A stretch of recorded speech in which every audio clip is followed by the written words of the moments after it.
Orang perempuan datang ke masjid tidak boleh dilarang. Nabi yang tegur. La tamna'u ima Allahi masajidallah.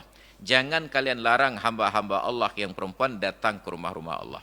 Tetapi ada adabnya. Tidak boleh pakai wangi-wangian.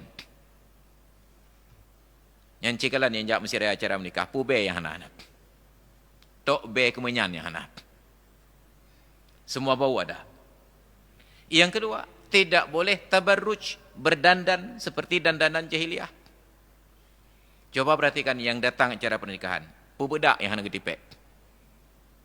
Itu warna mukanya merah, kuning kelabu, hijau muda dan biru. Ubina warna balon, nah ini mendum. Yang ketiga,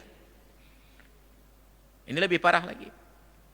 Siapa yang bisa jamin orang perempuan yang masuk masjid menghadiri prosesi tersebut dalam keadaan suci dari